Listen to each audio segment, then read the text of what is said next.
Earliest possible things to make jokes about. Oh, you want me to tell a joke? Yeah, I'll tell a joke. You're the joke. Good evening, all. Good night, San Francisco. I think it needs to be. This is a big moment. Well, it is. It's a big moment, but I feel like we should say something like, welcome to generational change. South Florida's progressive. Happy. Yeah, she's very happy. South Florida's progressive hub. South Florida's hub for progressive politics. South Florida, whatever. I don't know. Yeah. Something. Hello. So, good evening, everybody. Welcome to Generational Change. Monday night live stream. Yes. We need you to click the like button, or hit the like button. Let me get it out. Hit the like button. Watch on YouTube. Subscribe and share. And that should do the trick. Do all those things. All those things. We have big news. If you do all those things, that'll make a big difference for us. We have big news. We do. We have, Jen, we have an amazing show today. What do we have? Wait, what are you... With respect to Crystal and Sagar, every day is a great show and a big show, and everything is going to be amazing. No, we're. Now, today's a big day because we have a big announcement for all of you. So make sure that you hit the like button, subscribe. Everybody get online right now. Yeah, well, that's okay. I suppose not. Oh, see, that's not cool. I know. All right, so they were having local elections. Don't mind me. I'm like having a proxy representative voting in Broward Young Democratic Board election. Trying to make sure that the people that there's are at least some progressive people on the board. But yes, tonight is a very big announcement. We are officially monetized. Woo! Which means now we have to really watch our language. Yes, so we can't curse anymore. We have to be very, very considerate, mindful, mind our P's and Q's, dot our I's, cross our T's. But what that means is that our show now has the capability of making money. And so for those of you unfamiliar with monetization, that means that anytime we have a live stream, full podcast, or even a clip that is put on YouTube, there are going to be ads run. So what's important to know about those ads that are being run, if you allow the ads to run fully through, that means that more people are going to get our show, that it's going to be recommended to them. I know it sucks. And some of them can be really long. I know it sucks, but if you have it in you where you can do it, we'd appreciate it. It certainly would make a significant difference. Well, I did it today. I don't do it. I mean, I've done it in the past for other people once I knew that was the thing. Like, I let it run. We now know for sure. I don't always. Like, sometimes I just need to get to what I'm trying to get. But I do, tend to do that. So people, please do that. Yes. If you can, it obviously makes a world of a difference for us, for a show that amazingly, we obviously have to give a shout out to a lot of different people. Obviously, Tim Pool, we want to thank him for putting us on in an early stage. You're making this like an Oscar ceremony. We'd like to thank. No, we do want to thank him. That was important for what he did to help our boost our show. Obviously, everybody who has devoted several hours and, time that maybe they don't necessarily have, but are here to help. That means a lot to us. And of course, we have to thank Bosch. He definitely was the game changer for us. Well, we have to thank John. We have to thank our producer, who's out there probably. John is kicking butt and taking names. Yeah. And that, of course, we're extremely grateful for everything that everybody has done. Jason's already here. Well, I mean, and we're all about Washington tonight. Are we going to write the picture on the wall? Well, okay. So here's my problem, guys, in all seriousness. What I have is thick chalk and a small chalkboard.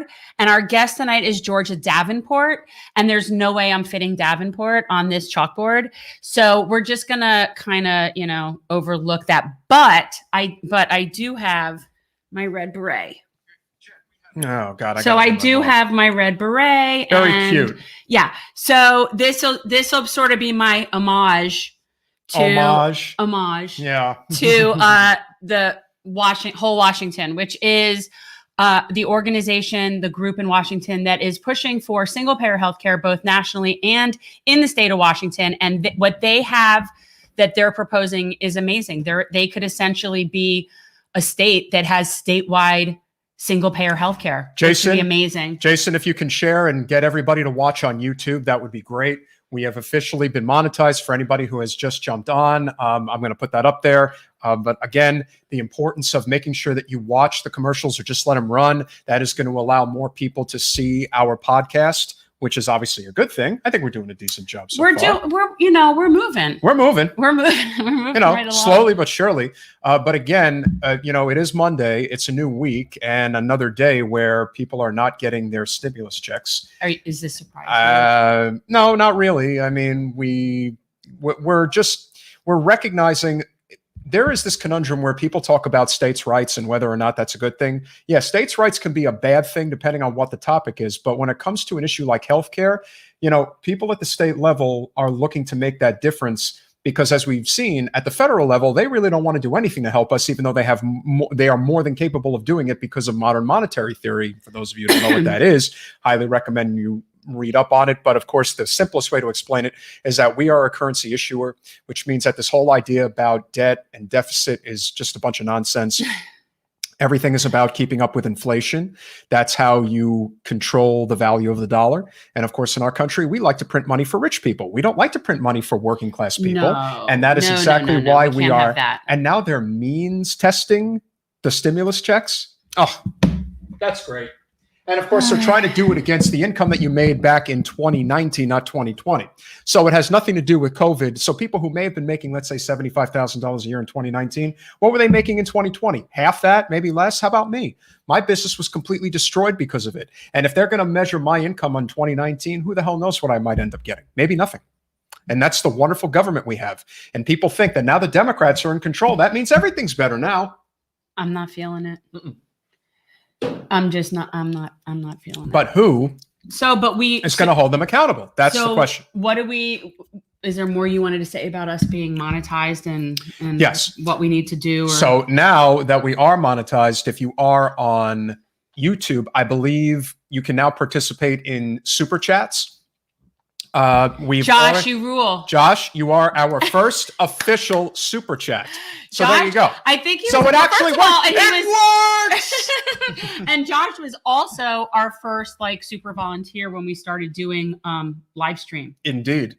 So it's very satisfying, Josh. That's for someone with a little bit of an OCD streak, that full circle thing is really satisfying. Well, it also shows who's really in it for the right reasons and who is obviously here to make sure that we do succeed, which is a great thing. And we're very grateful for Josh. And that is, and that's great. But that by no means do we expect people to be doing, super chat. No. So super chats. And there's also a downside to it, which I'm sure people that are on here pretty much know. That, yes. Google will take 30%. I thought it was 20%. So excuse me for not knowing. 30% of the donation that you make on the super chat actually goes to Google. So as if they don't have enough money. No, but I have a feeling though that there must be something else about it that does benefit the algorithm for you somehow. So even though they're taking a percentage, there's something that if you're being a revenue generator for them, yes, I would think that would up you in their algorithm to promote you. So even though so it's probably one of those where you can get more visibility even though they're taking a bigger cut than you would get. So I don't know. We appreciate it regardless. It's all good. Thank you, Josh. I am actually not sweating at all. I actually just took a shower a little while ago. He was preening. I was preening. Yeah, that's what Jen likes to say. I have to accept the fact that I'm going to get jabbed at repeatedly. He was preening because that's just the way it is. Okay, see, she's got so we are. I'm getting very ready punctual. now. What is with I thought are the West Coasters generally? Well, I just thought. punctual? Well, first of all, I thought 8:30, but I don't know. No, and maybe. They are Pacific time, but I don't think that has. Thank you, Mario. Everybody, remember to Remember to hit the like button. So much harder subscribe. With not a mirror and with a computer. No, it's cool. You look like a French, no, painter. It's not right. I had it so much better the other day. Oh, you'll get used to it. It's all good.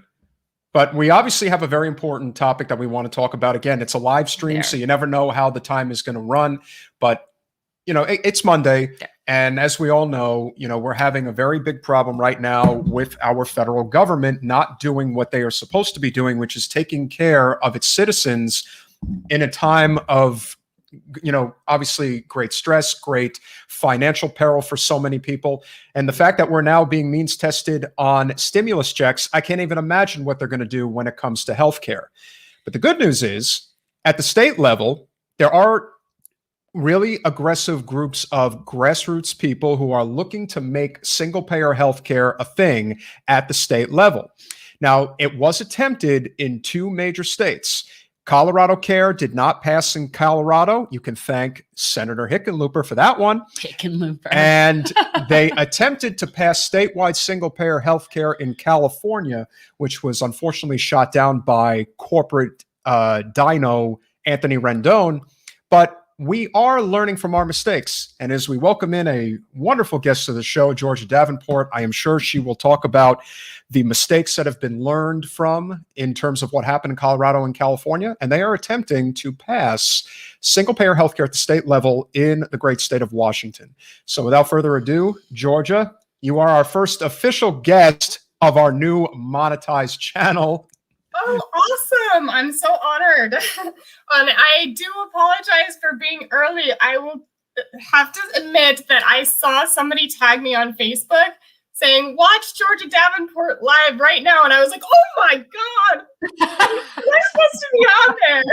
And then I just looked at the time when you guys said that I'm really punctual. And I was like, oh my gosh, I'm 15 minutes early. So if I'm too early, I'm happy to step away. And come we're kind of egotistical here, and we have like a certain way we got to do things. So you can stand aside and hang out in the lobby for about 20 minutes, and we'll call you in when we're ready. We're pretty casual and just go with the flow. Like, we have a couple of things that we'll do, but we could go in whatever order. Yeah, we flexible. would just ask that, if anybody is watching right now, especially on Twitter or Facebook, make sure that you're watching on YouTube, and make sure, Georgia, if whoever's who does your Twitter for whole Washington. Yeah, the Red Beret Brigade. If you can hit the retweet button, and all that, to try to get as many people on here as possible right now. And we're going to keep sharing. But this is a very important conversation because it is something that I think it's got a lot of potential. Because, as I'm sure you will explain, Georgia, this is something that's being spearheaded by nurses. Is that correct? Yeah, our chair is a nurse, and the person who co-wrote the initiative is a nurse. So we have a lot of healthcare professionals in our organization, and we really wanted to be led by healthcare professionals when we started out. And that was, I'm getting some echo. Are you hearing that? A little bit. I think you may want to just turn your volume down a little bit, but it's actually not an echo. It's just a very, it's a loud projection, which is perfectly fine, but it's all good. Okay, I'll try to back up too. Sometimes I get really excited. That's better. Whatever you did made it better. Okay, yeah, I think I was talking too loudly into my computer, getting very excited. And just to confirm, it's wholewashington.org. Is that it? That's right. All right, beautiful. And I want to give a shout out to Jason Call, who's running for Congress. He's on here. He's already saying you were in your committee meeting today. He's already on here. Him and Jen are buddies, so that's a good thing. Well, speaking of which, I know that you were a candidate. Mm-hmm. Talk about that. Talk like when that was and what your background is, and before you came into whole Washington.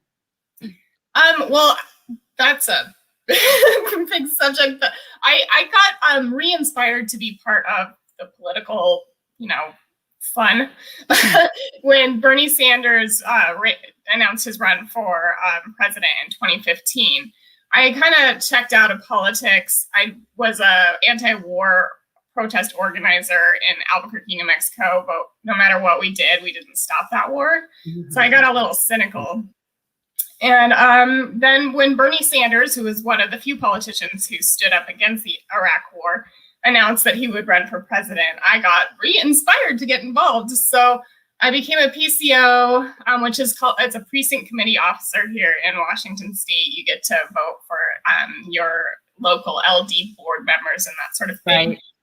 I volunteered for Bernie Sanders. I actually went to Philadelphia as a super volunteer for Bernie Sanders, where I got to drive Susan Sarandon to the convention and Danny Glover to different hotels for different meetings. So I got pretty involved. And then again, I got a little cynical after everything that happened in 2016 happened. And I started learning about initiatives, because the initiative process was really exciting to me. It was direct democracy. A lot of the times when you support a candidate and they get elected, they have that's a tough job to do, and to pass something like Medicare for all or universal health care. You have a lot of challenges when you're an elected official to get things like that passed. But initiatives, they're direct democracy.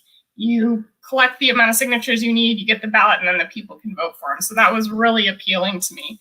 So I started working for Initiative 735, which was the initiative to overturn Citizens United here in Washington State. We won by 64%.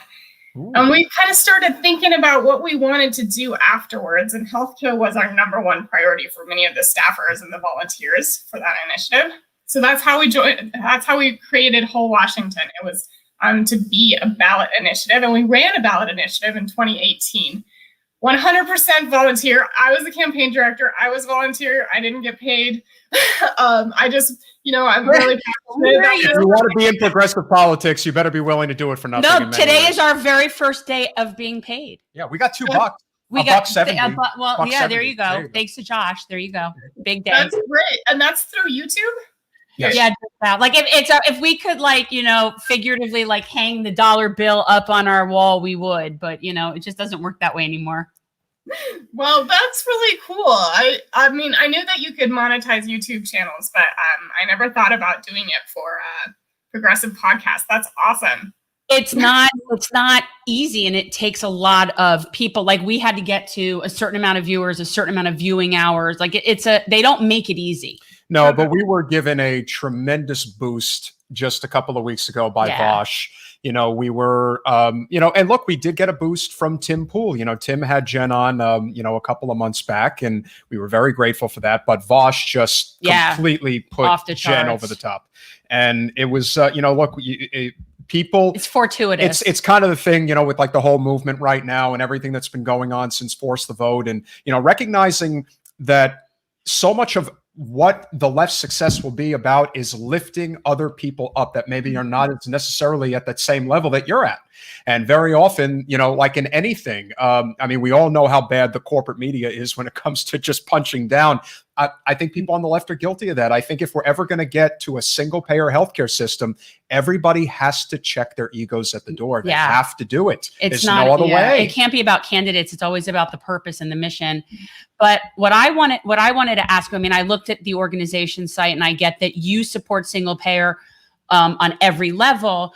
But what I'm interested in is sort of the what's included in your state bill that you're pushing for, because it looks really amazing. And to me, that would be exactly what we would want to see at a national level. So if you could just talk a little bit about, what it entails in terms of, people just think, oh, it's just Medicare for everybody. Well, it's not that simple. There's a lot more, and it includes things that Medicare doesn't even include. So could you just talk about what is included in Whole Washington's plan?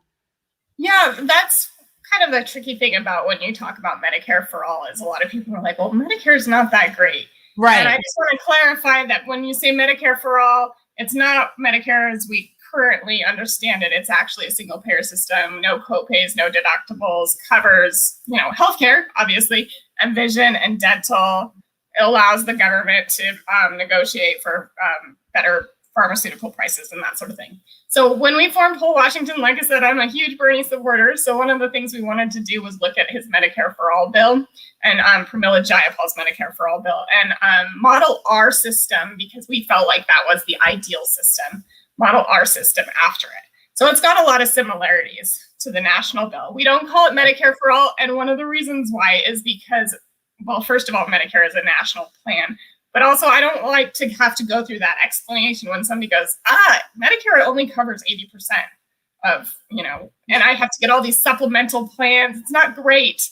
Then I have, that's not actually, we're not talking about that. We're talking about something better. So we call it universal health care. I think that's clear to most voters when you're talking to them what that means.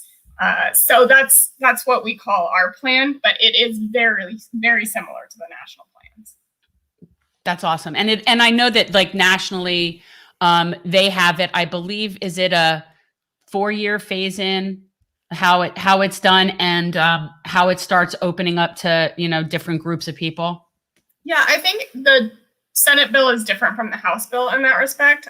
Bernie's bill has a longer phase in, and Pramil's bill, I think, is a little bit shorter. But Maybe 2 years. I'd have to look and see the differences between those two. There are a few differences between those bills, and that's one of them is the phase in. Okay, so talk about what your timeline is in terms of getting this through, because I did see that was posted on your site. I mean, I know that you are not just talking about this, that there is an actual plan, which is why this is really cool. This isn't just, a bunch of people talking about something. So would you talk a little bit about like what your timeline is, what you're trying to accomplish to get this plan through? Yeah, so we actually have a bill in the Senate right now with 7 sponsors, which is more than twice the amount of sponsors we've ever had for our Senate bill, which is amazing.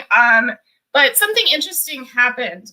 We were very, very excited. We were the only universal health care bill, and it looked like the pressure campaign we had for certain elected officials who refused to ever let these bills out of their committee. It was working. It seemed like it was working. Lots of people were making calls, sending letters, asking them to let this bill have a hearing and let it out of committee. Well, a week ago, somehow a new universal health care bill that is only 4 pages long, and it creates a commission to look at how we might eventually in 2026 have a single payer program planned and passed, and maybe who knows how long that plan will take to implement. So really, they created this new piece of legislation to kick that can right on down the road, because I feel like for the first time we've actually done letters to the editor. We've been published 3 times already. I feel like we were really, really making some inroads, and they were feeling the pressure. And this is their way to kind of combat that. Is and even more background to that.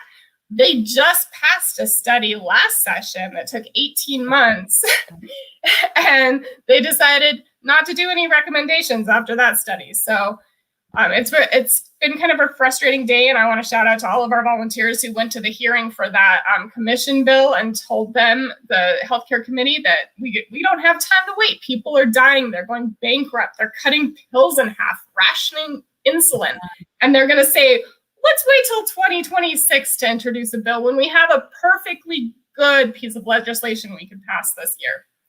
But you can also do this through a direct ballot initiative, right? So, I mean, this is something that you're approaching from a few different angles, which is what I always think is the smartest way to do anything. Yeah, nothing's off the table. We're definitely gearing up. We have, the last I checked, about 800 volunteers who have pledged to collect more than 200,000 signatures. So that's awesome. And that's something an initiative campaign really has never done before, is have a bunch of pre-pledged signatures. So that's, we're off to a good start. The only problem is that, well, there are a few problems. COVID-19 makes it really, really difficult to collect signatures in person, which is required by state law here in Washington. We have to collect 350,000 signatures. And usually the way you do that is by going to big events like rallies, concerts, Folk Life Festival, which, about 200,000 people. Yeah.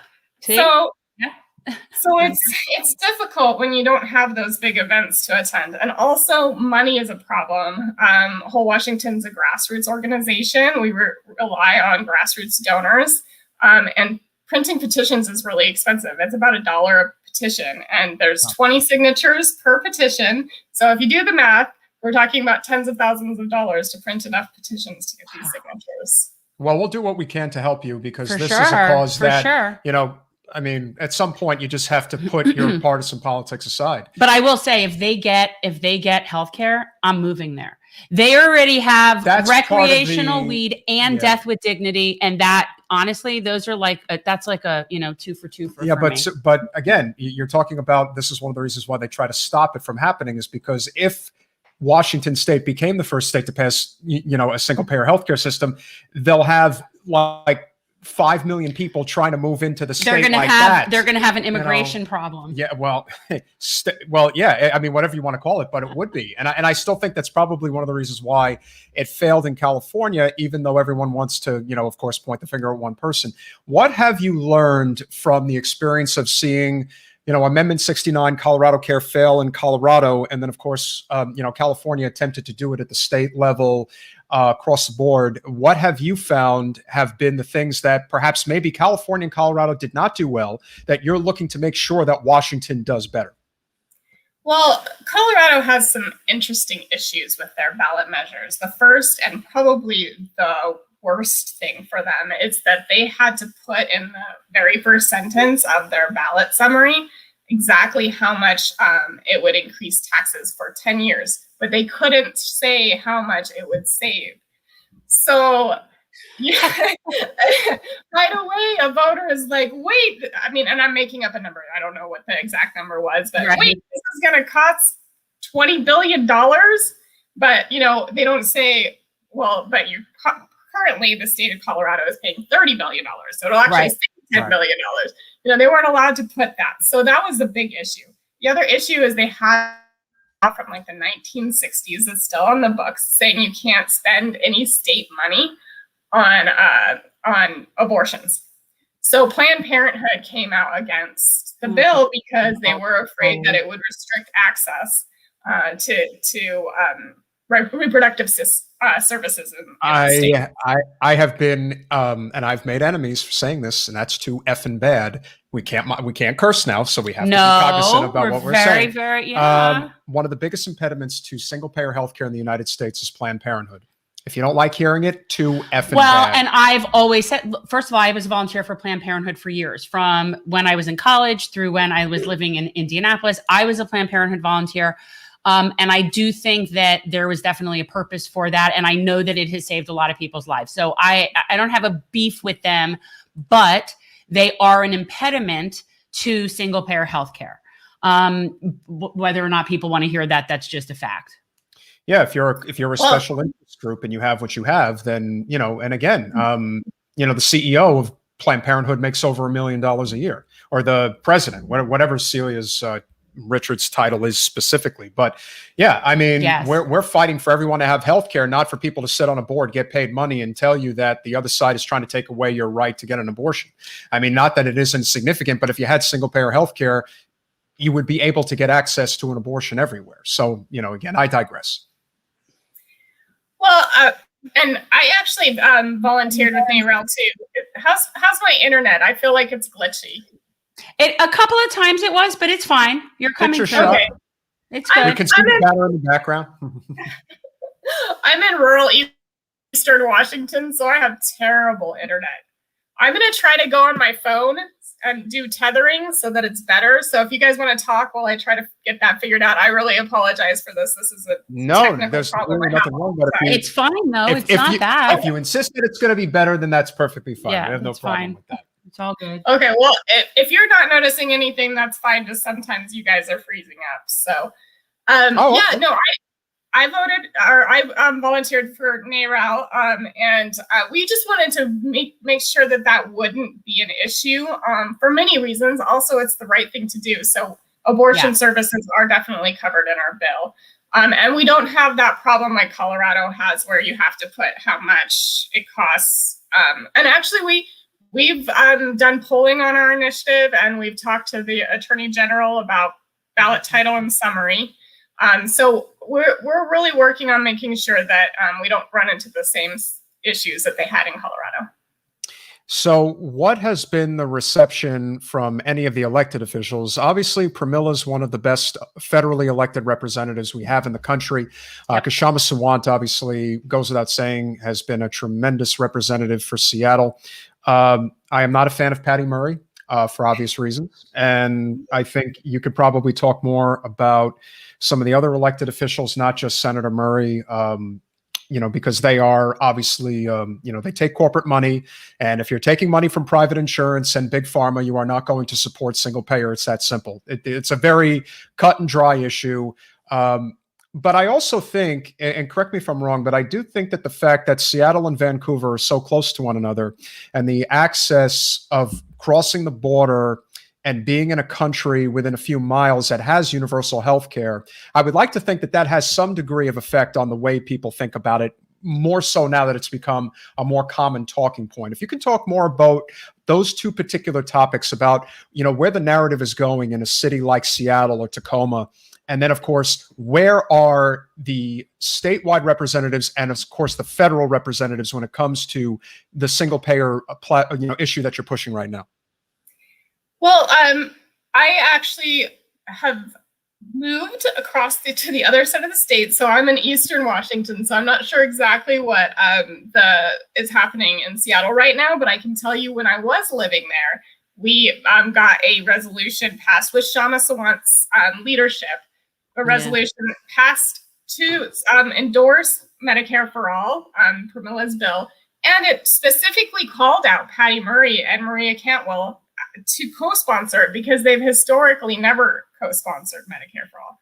Now, also, they even voted against that pharmaceutical bill that would allow the U.S. to import cheaper prescription drugs from Canada, and their excuse was, well, we don't know if they're safe. Despite the fact that those prescription drugs came from the United States, went to Canada, and then just come back. So it's pretty clear that they're beholden to pharmaceutical companies and for-profit insurance companies. Now, we do have two co-sponsors of Medicare for All in our state, despite we're being like the progressive state, like liberal state. We only have two co-sponsors of Medicare for All, and that's Pramila Jayapal, of course, since it's her bill, and Representative Adam Smith, who, by the way, historically refused to get on board with it until he had a progressive challenger, Sarah Smith, who you might know. Mm-hmm. We know her. Yeah. So I think it's really important for people like Jason and Jen and Sarah to step forward and challenge these Democrats who have historically refused to take action on a bill that it would save so many lives, like 30,000 American lives per year. To try to push them to the left and hopefully win.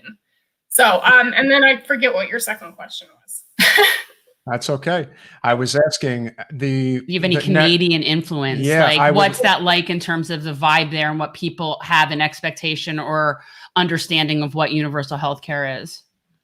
Yeah, I think that the old talking point of Canadian wait times doesn't really work here as well as it works in other parts of the country, because we have so many Canadians who come and visit all the time and tell us, no, that's simply not true, and we love our system and would never, ever trade it in a million years for the horrible system you have. So, and Tommy Douglas, who, you know, I don't know if you know the history of the Canadian healthcare system, but they actually passed single-payer healthcare province by province, starting with Saskatchewan. Right. And with Tommy Douglas's leadership, he's a national hero for helping start that plan. So, and we hear that from them when they come down and talk to us about it, and they're like, "Oh, universal healthcare, Tommy Douglas, single payer." You know, so I feel like because of that proximity, like you're talking about, people don't buy into those scare tactics. And I don't know if you have read Wendell Potter's book, Deadly Spin. He was like the head PR person of Cigna, and he talks about how he actually helped create some of those like bad faith narratives to prevent people from supporting single payer. You know, Canadian wait times and your taxes are going to go up, and all of those sort of false narratives are created by these insurance company PR people so that they can get Americans to vote against a policy that would help us. Yeah, I always say that the easiest way to explain what single-payer healthcare would look like, as much as people are, they've been convinced on two fronts. One, there's, as Jen likes to say, there's this battered spouse syndrome problem that a lot of people have. They don't believe they're entitled to anything good. And when you get a piece of, you know, like a piece of bread, a crumb, if you will, that you should just be thankful that you got that, and that's all you're worthy of. The rest is up to you. Then the other component that I don't think really gets talked about enough is the real, I would say, the real caveat to our system versus any other system in the world is we have a for-profit middleman system in place to siphon money away from what it should be between you and your doctor. There is no reason for it to exist. They do absolutely nothing to improve healthcare outcomes. They are literally robbing you blind and leaving you dry. There is nothing that Cigna, Aetna, any other company you could think of, Florida Blue, United Healthcare, they have no reason to exist. None. And if you work for that company, I apologize if I'm offending you, but there are plenty of other things that you can do besides some type of an administrative role. There's other administrative roles. Thousands of companies. I can't think of actually, when you're talking about people that are administrative paper pushers, and I can't think of a job that could more easily be translated into doing that for any other industry. Like I don't understand. And I do think people will lose their jobs, and I think other people will gain jobs. And I think that that's just part of progress. And it's, you do the best you can to accommodate as many people as you can. And that's just the way it is. It's, yes, there's going to be some people that lose a job, but there should be enough other things simultaneously that are opportunities for them to find a job. And a great example of that is obviously most people that are obviously advocates for single payer healthcare, I assume, are big advocates for the environment as well. And as we saw, the Keystone XL pipeline did get shut down, but there were a lot of people that are now left without a job. Well, how long have we been waiting for an infrastructure bill in this country? At least a decade. Yeah. We should be spending at least one, if not at this point, probably $2 trillion on an infrastructure bill centered on clean energy jobs that ensures that there is obviously a thriving economy. And that could happen. But the reason it doesn't happen is we basically have three conglomerates that run this country: big agriculture, big oil, and the combination of big pharma and private insurance. That is what runs our economy, or at least it's what runs Capitol Hill. And until people recognize that this is the problem and this is why we don't get what we need, it's not going to stop. So electing representatives who are not bought by the corporate special interest dollar is how we're going to ultimately get there, even though we've just started to build that momentum. I know a lot of people are impatient right now. They don't think that people like AOC are doing enough.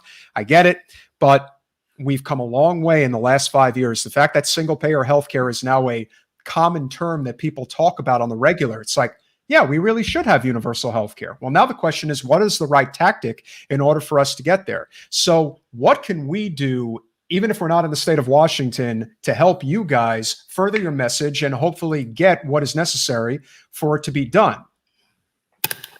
Well, that's an excellent question, which I love to always answer. But before I do, I want to address one of the things that you were just talking about, which is people losing their jobs. Whole Washington Health Trust, just like the National Medicare for All, has a 2-year retraining program inside it.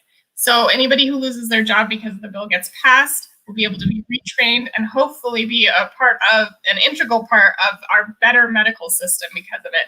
And also a lot of nurses and medical professionals are sitting in offices dealing with billing issues instead of helping patients because of the huge administrative overload of this for-profit insurance system that we have. So I think that we would see a lot of people in a lot more rewarding jobs and happier as a result.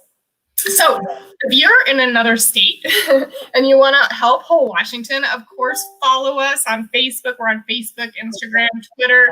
We have great products on our website. We even have hand-knit Bernie mittens right now, inspired by... Really cute. That's really cute. We have a lot of amazing crafters like Laura Fielding, who makes these red berets, and you can buy them on our website. It's a great way, like if you're going to go out to marches, which eventually, hopefully, we can go to marches again. You can wear these red berets with little buttons on them to show that you support Medicare for All. We have bumper stickers.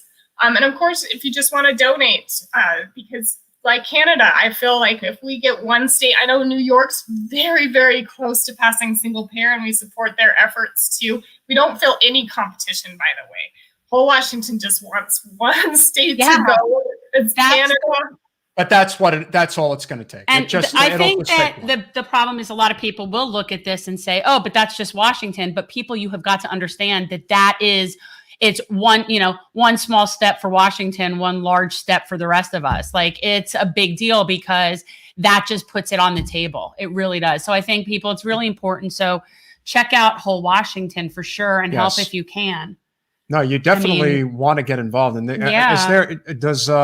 does New York have a specific name for their organization? I mean, the good thing about New York is that they're really building quite a progressive bench, not just at the federal level, but at the state level as well. So much so that Chuck Schumer literally is, crapping in his britches, if you will, because it's not.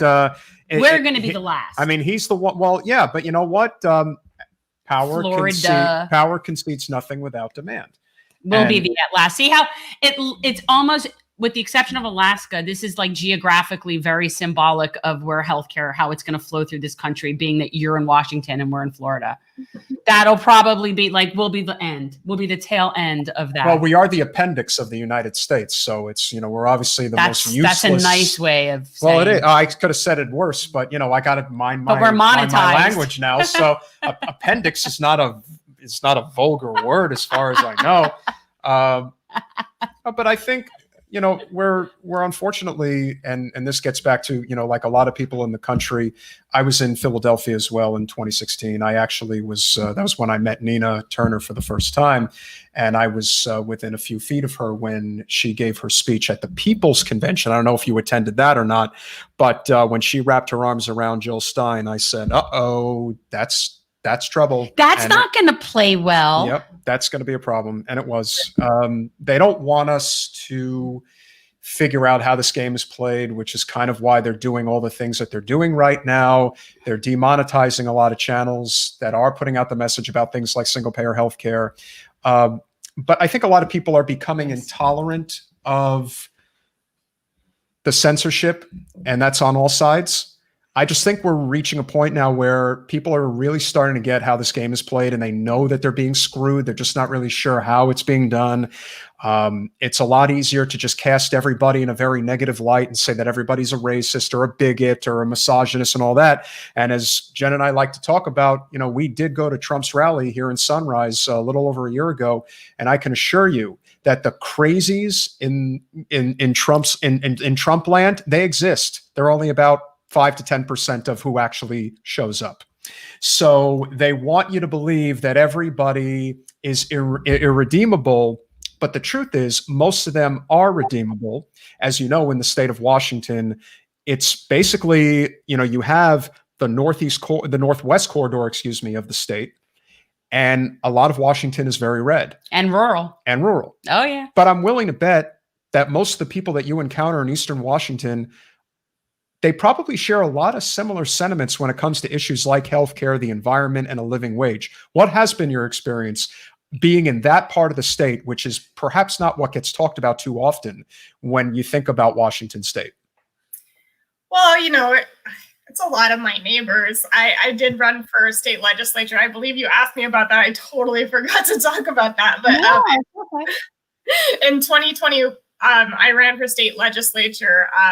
It's very red. I got 30% of the vote. So I was happy with that, especially since I haven't lived here, my whole life. But yeah, I mean, it's all about finding that common ground when you're talking to voters in a district where maybe you have some pretty big differences in opinions in some areas. You can talk to them about healthcare because that affects everyone, And actually, my opponent, she had this great bill that got passed. She's a Republican, but she had a bill that got passed that regulated the price of insulin in Washington State because her son is a diabetic, and she realized, I'm not supposed to cuss, but good. Yeah, it's all good. All good. She realized it's really way unaffordable, the price of insulin. So it's when it affects people, right? And you need to be able to have those personal conversations with them. Like, how much are your premiums? How much are your deductibles? Wouldn't it be nice if we went to a system where you wouldn't have to worry about out-of-network costs, out-of-pocket costs, or cutting your pills in half? And we've had people just recently in Bellingham. We had a couple they were older. They did a murder-suicide because they could no longer afford the wife's prescription. So, I mean, stories like that are coming out of rural Washington. And here I have Life Flight go over my house very often, sometimes twice a day, because all of our providers are closing. They can't stay open because Medicaid and Medicare reimbursement rates aren't high enough. And insurance companies are like, we're not insuring people in rural areas. It's just way too expensive. So hospitals are closing, providers are shutting their doors. So when somebody breaks their arm, guess what happens? Or gets in a car accident? The helicopter shows up to take them to the nearest provider. Tens of thousands of dollars for these helicopter trips. So people in rural areas are hurting. They're experiencing the pinch probably more than in urban areas. So if you can just communicate to them about how we can develop a system that would be so much better for all of us, I think that's where you'll have the impact. We always did that. I mean, we always focus on issues, and that's the key thing. And you agree with whatever you agree with on whatever particular issue. That's your team for that issue. You don't have to agree on everything. We don't have to. You don't even have to be friends, but we can be productive. And I think that's really important. And I do like that you don't call it Medicare for all. I think that's smart. And I generally say single payer, but that also is confusing. So, but then I feel like when I say universal health care, that the people on the left think that that's kind of like a wiggle wormy word for getting out of what they say is single payer. So, I can't win, basically. It's really hard to win. It's really hard to win. I mean, and we have this debate all the time in whole Washington, like, what is universal health care? And I feel like it's the same thing with Medicare for all. It depends on who is saying it. Yeah. Like, we had a person run on Medicare for all, Dr. Kim Schreier in the 8th District. And she would say, oh, yeah, I'm for Medicare for all. It was even on our campaign website. And I would confront her about it. I'm like, are you going to co-sponsor the Medicare for all bill? Oh, no, I have my own bill. So it's all about who says it. Like, when I say universal health care, I mean like nonprofit, publicly funded, what Canada has, but better even. But, if somebody else who's maybe a more centrist or moderate says universal health care, you should probably be curious about what that entails. Exactly. So that's the problem. So it's like, until we have a state initiative that has a name like Whole Washington, I'm kind of at a loss. Now, and I think that having that name is very key. I think you did an excellent job. I do sales and marketing for a career. So, just the whole, red, obviously the apple, everything. It's very smart. It's very, and again, red is usually associated with nurses anyway. So that's a really good thing. Well, I wanted to ask you about that because I find it very important to distinguish for people that this is in no way related to or affiliated with the pink hat ladies. And I'm not even going to say the V word because now I know that apparently we can't say the V word. Yeah. Somehow that's not okay. So anyway, but do you know the story of where the red, like where the red beret, like where it started? Because I know where I got this one. I have my own whole sentimental sort of story for it, but I want to encourage people to support your organization, buy the red hats. And for my Florida people who I'm sorry to say, we don't have a use for this. It's already going to feel hot in here in a few minutes just from having this on my head. Feel free to buy them for friends who live in cold weather places. That was the story. But yeah, if you could tell what that is, that would be great. Yeah, so Laura Fielding, who's the executive director of Red Berets for Medicare for All, came up with this idea when she saw all the pink hats at the marches. And I think she was like, well, what does that stand for exactly? We need to get an issue, something that will actually create fundamental change in people's lives. And so she started knitting Red Berets, and I met her, 3-4 years ago. It seems so long. And she talked to me about this idea she had, and I thought it was just fantastic. And so we've been good friends ever since. And I saw that she had a question about whether or not she should knit one for Senator Annette Cleveland. Yes. So Senator Annette Cleveland she's one of the healthcare chairs she's the Senate healthcare chair here in Washington State. And she takes a lot of money from for-profit insurance companies and pharmaceutical companies. She's not going to wear that beret. She actually said in the testimony today, I hope you knit me a beret. Well, vote for our plan. We'll even throw in the hat for good measure. Yeah, really. We'll get you a few. What was the woman's name who sent me this? I keep forgetting. Was it Laura Fielding maybe, or Um, Michelle? No, it was like, what was her name? Fran? Yeah, Fran. Yes. Fran. That's it. So this was right about like the time that we launched our campaign. I think I even got this on the day that we launched our campaign. It came in this envelope and there were 2 hats and 2 Bernie buttons from Fran. And I was so excited. I thought it was the coolest thing ever. And by the way, it's warm here. So, and I wore it anyway. And we had an outdoor launch and I wore it. But the coolest thing now for me about it is the second one, because she sent me 2, I gave to a dear friend who was such an advocate for Medicare for all and a fighter for Fight for 15 and just someone. And he died recently. Somebody that left, like our local progressive movement left a big hole in it. And he was the one who had the other hat. And so he loved it. And he loved it. Yeah. And I gave, the day that I got the 2, I put one on and I put the other one on him. And it was just really, it meant a lot to me. So anyway, now when I wear this, I think of that too. So I have a fondness for my red hat. Well, that's one of the things I do love about Washington is we have a lot of these crafters who, we had somebody who made us custom hats with our logo on it. Just like amazing things that people make for our campaign because they believe in it. So I do love that about working with this organization is people have the most creative ways of helping out.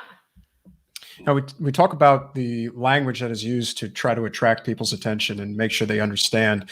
I find that the biggest rejection from people on the right is they don't want government-run healthcare.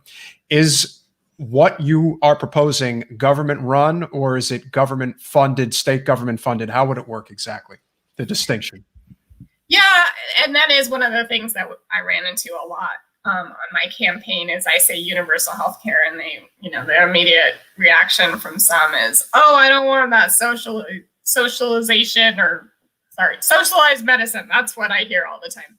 Yep. And it isn't because it, like you said, it's privately delivered, publicly funded, just like Canada. So NHS is one of the only ones I can think of. Well, we do have in the United States, we do have socialized medicine, actually. We have TRICARE, and we have the VA, and we have IHS. So we do have examples of actual socialized medicine here in the United States. But the whole Washington Health Trust and Medicare for All is not socialized medicine. It allows doctors and providers to still remain private. Yeah, I think that's a key thing. How can people help? Yeah, how can people help? If there's a way, back up. I'll get the website up and again. Social media handles and whatever we can do. Yep. Yeah. And, whatever we can do to help spread the word, obviously money's helpful, people, I don't ask for money. Well, get used to it if you're ever going to run again. No, I can't do it. That's not somebody else's She doesn't job. want to, she doesn't understand that if she's going to run again, you have to ask for money. I'm not asking Too for bad. money. No. Then don't run. And you ask for money. I'm not the candidate. You are. That's why you get a good campaign director that's comfortable with it. That's somebody else's job. Yeah. You go up, you make a great speech, and then the other person says, okay, so now's the time. Everybody, jump on. You got to ask money. Yeah, that makes it be more your job than my job. Well, I fundraise for a living, so I guess it should be my requirement to do that. There you go. Yeah, if only politics weren't so complicated in Florida. Unfortunately, there's we have a lot of things that we have to fight back against in this state. Issues. But where would you say that the movement is right now as far as, is there sort of like a deadline you're looking at in terms of when you want to have this completed? Because it looks like you guys kind of have the numbers down in terms of what it would take in order for it to get done. It's really just a question of, have private insurance and big pharma made you sort of an enemy at this point? Do they see you as a threat? And if that's the case, then obviously you're on your way. But it obviously comes down to, can we get, enough non-corporate representatives to step up and support this initiative?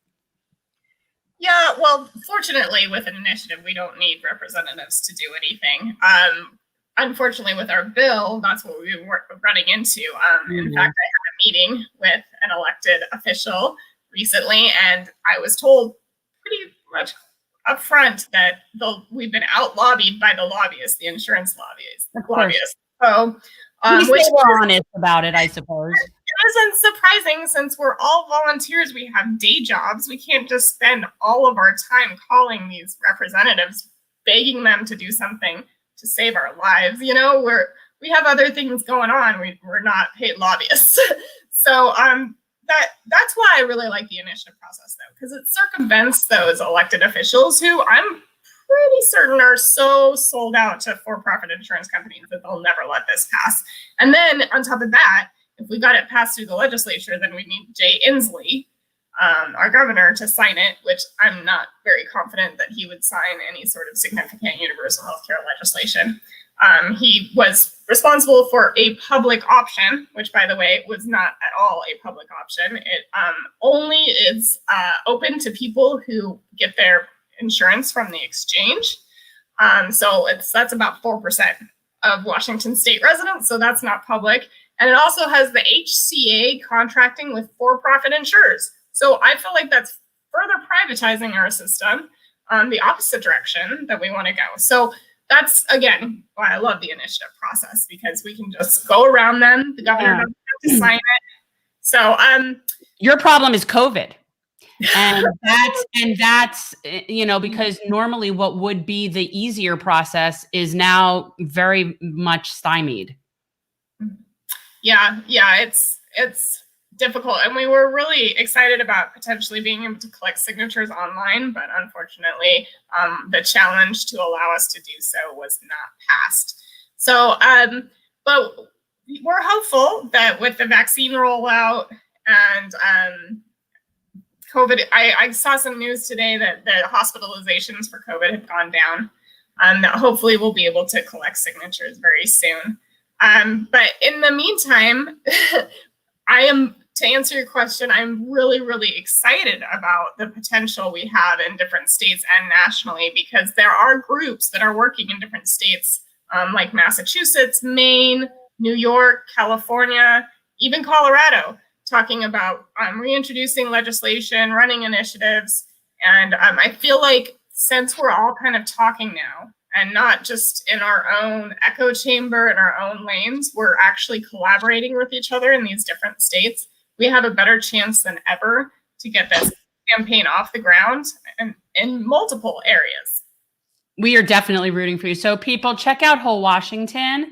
wholewashington.org, support, buy red hats for your friends. Seriously. Because it, you know, depending on where you live, this is really, you know, this could be the closest chance we're going to all have sort of, you know, collectively for a while. So yeah. And everybody needs to be working in concert, you know, boost Whole Washington. I mean, it's just a great concept. Spread the word. Yeah. I mean, this is how it's going to happen. Eventually it just becomes sort of like a breaking the dam type situation.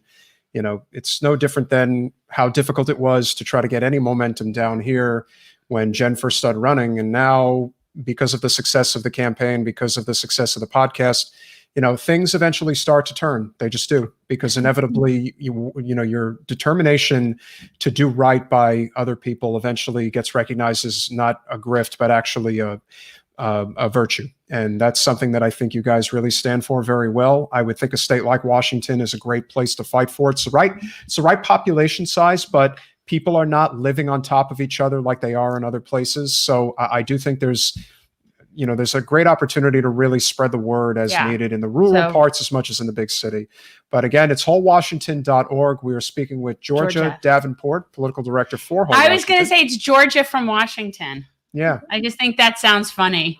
Yeah, well, you know. Actually, interesting. There is a city that I live really close to named Davenport. So I say Georgia like the state, Davenport like the city. That's really interesting. Well, I know Davenport, Iowa, but I guess there's another one. Well, there's the truth is there's probably Davenports in a lot of places. That's true. Well, whoever that's named after. Well, thank you so much, Georgia, for coming on and talking healthcare with us. I really appreciate it. And well, keep us posted how everything's going. Obviously this will drop tomorrow. So guys, you know, definitely spread the word. I mean, more and more people to be talking about this issue. Single payer healthcare is the future. Yep. It's just a question of when we get there. But if we all work together, I have no doubt we're going to get there sooner rather than later. So Georgia, thank you so much again. And we hope to see you again soon.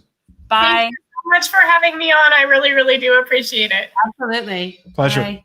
Have a good night. So yeah, I mean, look, it's a winning issue with people who actually like my red hat. It's very sentimental, but it is warm, and we are Floridians.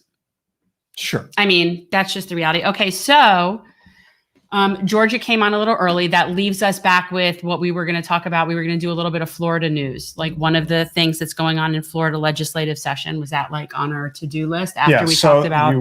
There was a particular bill. Yeah, well, I mean, look, guys, the people that are down here know what's going on with House Bill 1, but just for the people that aren't down here. And again, this is going to be a regular plan going forward in terms of Mondays. We want to address, Florida politics. I mean, right now they're all in committee meetings. Everything's Right. committee meetings. It hasn't like official session hasn't started. But this right here, which one is it? Oh, that's not the right thing. Hold on. I don't think I have one. All right. Well, So any event, this is House Bill 1, and Ron DeSantis brought this up. This is what's called the anti-protest bill. There it is. That's what we need to put up. And the anti-protest bill, it's very scary what kind of a violation this is on our First Amendment. It's this legislation would essentially allow somebody to drive their car into a crowd of protesters and have no consequences for it. kind of like what happened in Charlottesville. Exactly. Well, those were the kinds of things that this bill was patterned, after. And it's really very scary. This is extremely authoritarian. Obviously, we are very averse to this. But what I want to suggest everybody does in this is, and we have to switch it over, share that now. That one. Yeah, share that. Because the ACLU of Florida is fighting this. And so this is definitely something where we need to be behind the ACLU on. And they have the links, and I'm going to show you where it is on their site. So everybody,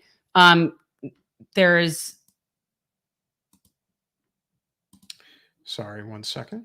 We're having technical problems. Not Share really. Screen. There you go. So anyway, this is the ACLU site, guys.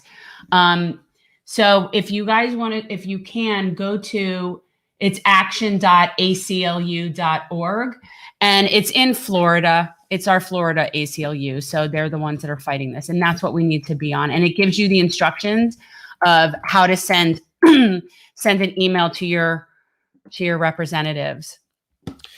The primary function of this bill, SB1, which has been put forth, that most likely, if it does get to DeSantis's desk, he will sign it into law. It was proposed by a really crappy state senator, Jeff Brandes from St. Petersburg. And basically, this is a walking on the poor and the disadvantaged type bill. Are you back to the $15 minimum wage adjustment? No. You're I'm talking about SB1, which is the protest bill, but I thought that's also part. No, I'm sorry. Confused. I apologize. I made a mistake. Yes, there's two bills now. Well, this is House Bill 1 is the anti-protest legislation. Okay, that's this bill that is essentially going to make protesting illegal. Okay, so that's a problem. It's blatantly unconstitutional. What concerns me is not that would actually be held up, although we have very densely packed red courts. But yes, in any event, it's just a matter of the idea that they're almost giving like the green light to people to attack protesters. It's quite gross, actually.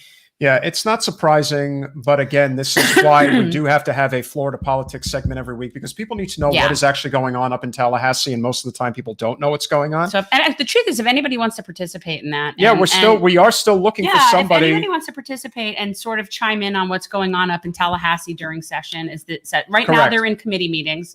So if the session officially starts, I want to say it's say March 2nd or something like that. It's the first Tuesday after the first Monday of March, so in odd number years. Well, again, we are an odd state that likes to do everything backwards, so there is no surprise that is exactly how they decided to do it. Needless to say, we have a lot of problems in this country, and Florida is more or less emblematic of a lot of them. But the truth is, most people just don't know what's going on. They're not really able to pay attention for a variety of different reasons. One, because it's more enjoyable to watch MSNBC or CNN for a lot of people than it is to watch, let's say, C-SPAN. I find it and really know what's going on. I don't understand how people can enjoy watching like Well, again, any of that. if you're asleep at the wheel and you don't really want to know what's going on, it's a lot easier to just assume that one side's good, the other side's bad. Whatever my side's doing is fine. I don't need to ask any questions. But that's what needs to change. We just learned tonight that the reason why single-payer healthcare is having such a hard time getting passed in Washington State is not because of Republicans, it's because of Democrats. This surprises you in any way? So how does that surprise you in any way? I'm not surprised. Okay. I'm talking about people. You mean that we just happened to learn that, but you were saying it like that was such news. No, but you lay your snark on pretty hard. So what I'm saying is that most people are under the assumption that, the Democrats must be fighting for single-payer healthcare, and it's the Republicans that are in the way, and that's why we can't get it.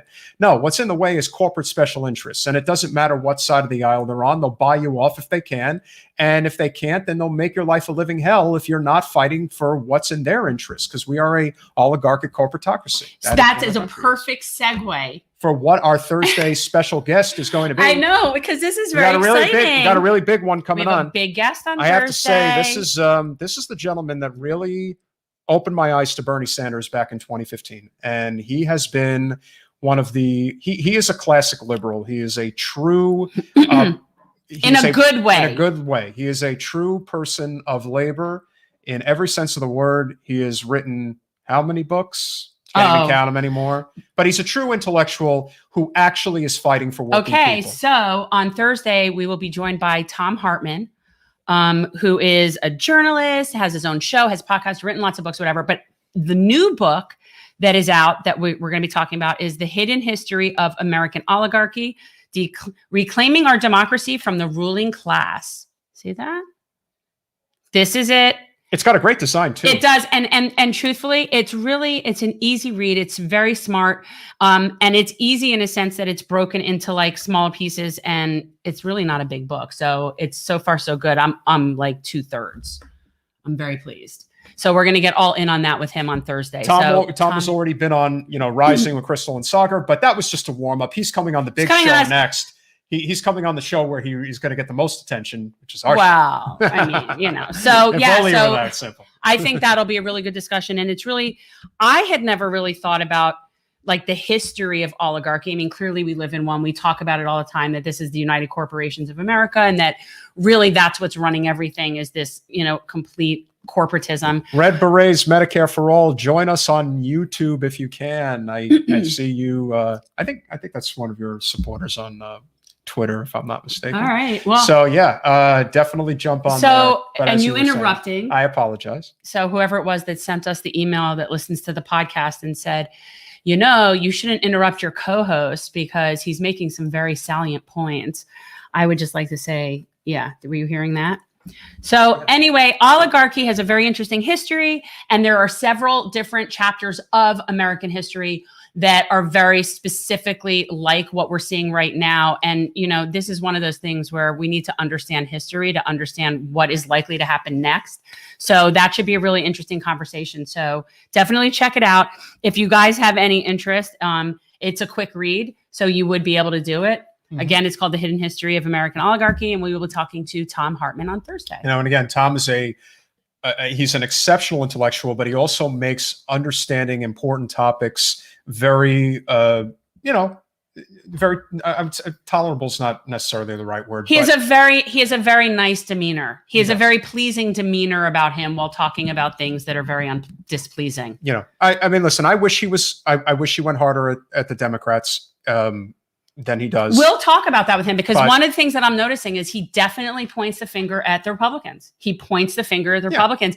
And, what's interesting, so when I'm reading this book, he definitely talks about how this really goes back, this last stage of the oligarchy, that this final one we're in right now started with Reagan, which is true. Yeah. And I see that. But what's interesting is he basically says, that we saw through Reagan and Trump. And I'm thinking, you left out a few people in there that were very, very, Bill Clinton, Barack Obama, So, I mean, there's definitely George W. Bush. That's not even. So I'm going to ask him about that. I'm going to talk about it. I think that this is one of those things where as a lifelong Democrat, I think it might be very difficult for him to see that same thing in your own party. I mean, I think it's important to, Tom would always say on his show, and he's not on that show anymore, which was, I cannot remember the name of the show. Anybody who's watching, what was the name of Tom Hartman's show on RT? Because now you can't go on RT anymore. Now it's persona non grata. You're not allowed to because they're the enemy. So you're not allowed to go on RT. But he ran a really great show that had Alex Lawson, Ari Riebenhoff. But then, of course, he would also, like Crystal and Sagar now with Rising, would bring on the hack, if you will. Horace Cooper always stood out to me with the type of crap that he would say. It was just amazing.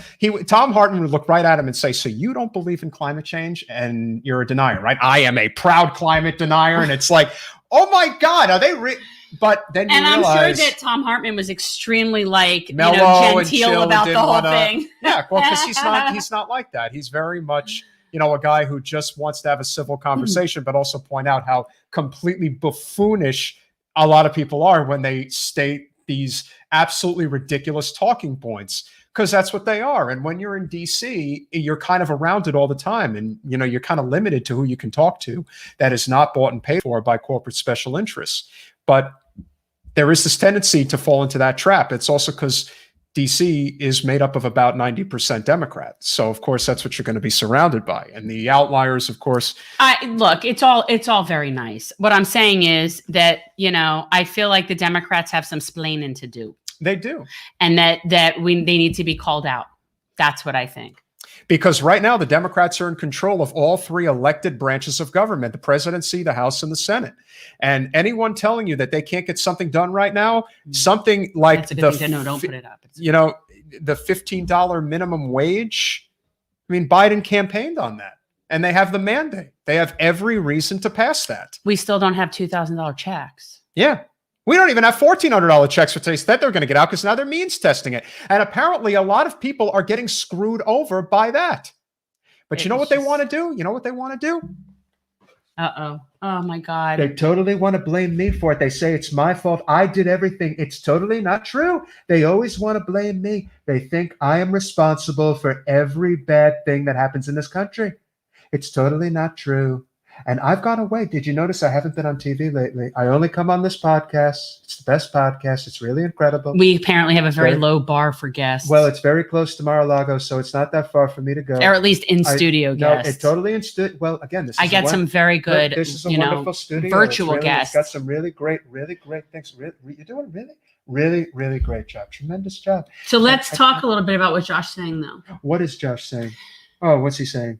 Tell me, I can't really see very well. I'm losing my sight. Okay, so for people, if you're in the chat, Josh is pointing out that Neera's confirmation hearing is in a few days.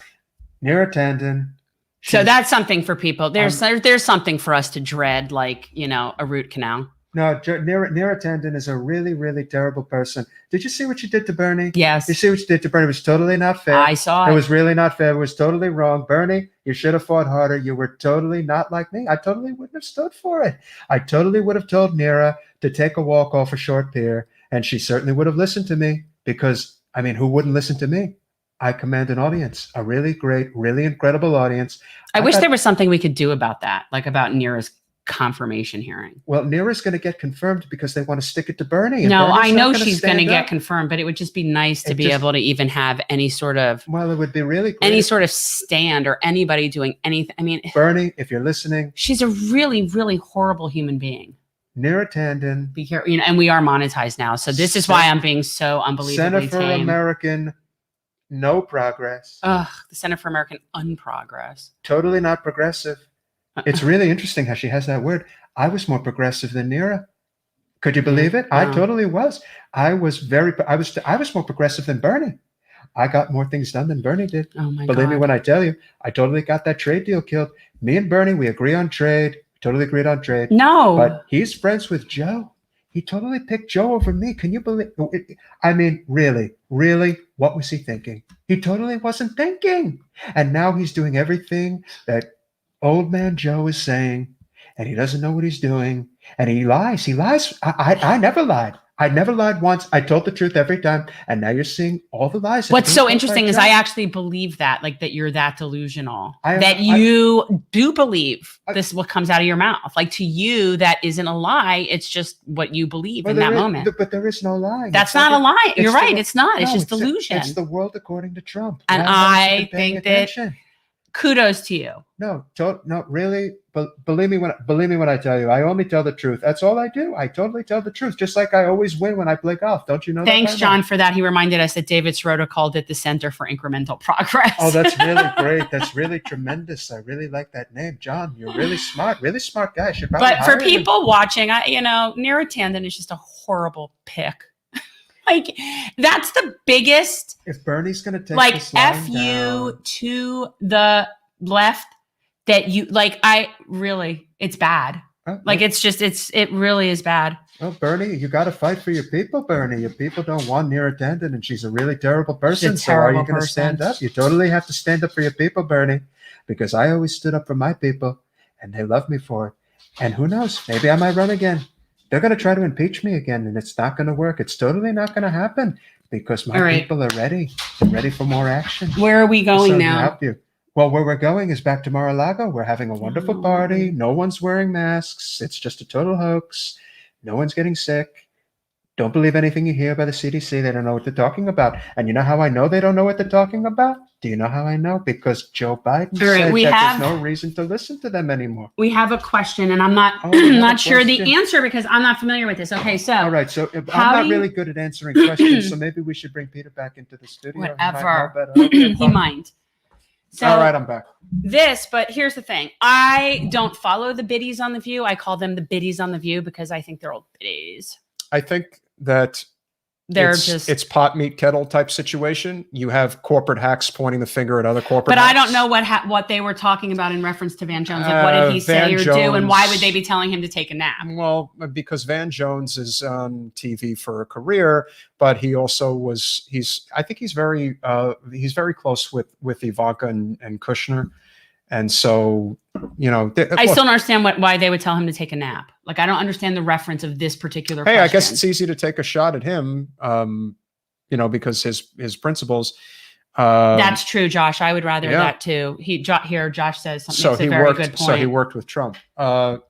I agree. Well, Joy Behar. at if least that was for- on the table, I'd actually push for that. But unfortunately, it's not an either or situation. We're stuck with Neera Tanden. Yes, we probably are stuck with her, We're and that's stuck just with what's you, going to Brandon. happen. Again, as far as Van Jones is concerned, there are much Oh. bigger. There are much bigger problems in politics when it comes to, people in the Black community who are not doing right by the people who need the most help. There are a lot worse people than Van Jones. Oh yeah. So the idea that there's no point in he's the one who is garnering their ire is really ridiculous. Yeah. I mean, Van Jones has actually been on record saying that the Russiagate story was a total crock of BS, and it is.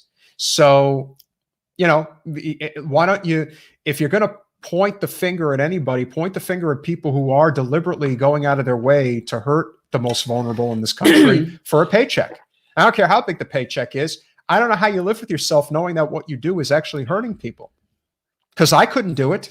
There's not enough money in the world you could offer me that says, yeah, this is going to hurt X, Y, and Z, but it's going to help you quite a bit. So again, some people can live with themselves, others can't. Yes, Jeff, they did have control back in 2009, but in 2009, they didn't have a growing progressive base of representatives that they now have that are not just going to sit idly by and allow people not to take action. It's more than that. It isn't just that. It's the outside and inside are both different now. So there's two different strategies that are happening simultaneously. And I had this sort of thought today about what bothers me so much about the whole thing that went down with Force the Vote is that I think that there's two different strategies. We know there's people that are dealing with this on the inside of the system. There's people that are like us that are sort of begrudgingly dealing with it inside the system because that's what we have to deal with right now. Okay. But then there is also this really important movement happening outside of the system that needs to continue to happen. Now, the system that the process and the movement outside of the establishment is just as important as what's going on inside the establishment. And the demeanor is able to be different. So for example, outside the establishment, you can be somewhat aggressive and you could be, a lot more, I think, harsh, than you can be. And I think the problem with Force the Vote is they were trying to work within the system using an outside the system tactic and the way that they were handling it. And that's not the way to do this. Those things work. Like, I like Extinction Rebellion. I like when they do direct actions. I think those things are really important. Those things need to be happening simultaneously with working within the political structure. But those tactics don't go well within the political structure. So those, it just doesn't. It's not productive. So I think both things need to be happening, but they are not the same way. No, they're definitely not the same. And I know that it's much more difficult when you're on the inside to, make some type of an impact when you realize that what you're running up against is somewhat of a brick wall. Most of the time, if you have, let's say, 15 representatives, we could probably count them off. And there is something that I want to mention here before we go. Right now, if we were to list all of the representatives in Congress that truly are representing the people and the people's interests, you have AOC, you have Pramila Jayapal, you have Ro Khanna, you have Katie Porter, you have Jamal Bowman, you have Mondaire Jones, you have Marie Newman, Cori Bush, obviously, Rashida Tlaib, Ilhan Omar. I'm not sure there are that many other people besides that. You want to include Barbara Lee, maybe Karen Bass? Yeah, there's a few. Rahul Gravara in Arizona. It's building, but we have the movement on the outside and the inside, and that did not exist in 09. And that's the way that it has to be. Right. Neither of that was there in 09. Neither of it. Right. Yeah, so if you do not have an inside-outside strategy, it's never going to happen. But remember, there is a changing of the guard of sorts, because there are several representatives we have now that are in there because they actually primaried corporate Democrats. Ro Khanna primaried a corporate Democrat. Marie Newman primaried a corporate Democrat. Cori Bush primaried a corporate Democrat. AOC primaried a corporate Democrat. It's happening is the Jamal point, right? Bowman primaried a corporate Democrat. Yeah, it's not happening anywhere near as fast as we'd like it to. But it's happening. But it's happening. It is. And we're just a small part of that process. We're a cog in that big progressive machine that's just churning. But the message is just churning. Yeah, the message is not going away now, and people are not going to let it go away. How about the fact that Biden is not getting an opportunity to breathe? Good. He is not. He thinks he's going to have some type of a honeymoon because when people are like, why isn't Joe doing this? Why isn't Joe doing that? It's because he's bought and paid for by corporate special interests. This would assume you think he's actually doing anything. He's not doing anything, but that doesn't matter. Again, it's not rocket science. You have to recognize how this game is played and how the system is set up. It's rigged. Everyone knows it's rigged. Is it possible that shenanigans happened when Jen ran for office? Of course it's possible. There were shenanigans. She's trying to do something to upset the apple cart of the rich and powerful who Debbie Wasserman Schultz represents. She don't give a damn. For her, it's a career. For us, it's about helping people. That's what it's supposed to be. Can I tell you that I just think I had a thought as to who might be Jimmy Dore on here? I think I know who it is. Sam Cedar? No. That was a joke. Sam. Our Sam. Oh, I think it's Sam. Sam, come out of hiding. If Sam, that is you. Come out of the closet if that's you. If you're being Jimmy Dore, I think it's Sam. It's the kind of thing he would do. We need more fighters. We need more people who are willing to step up. And our greatest fighter has got to fight. It's gonna happen. Oh no. He's got to do all his thing. He's got to do his whole spiel. Listen, I am really sorry that you are not satisfied with how hard I am fighting to make sure you all get your $1,400. Whatever check it is that I said I was going to get you, I promise that you're going to get something. Okay? I am not going to let the American people get taken advantage of.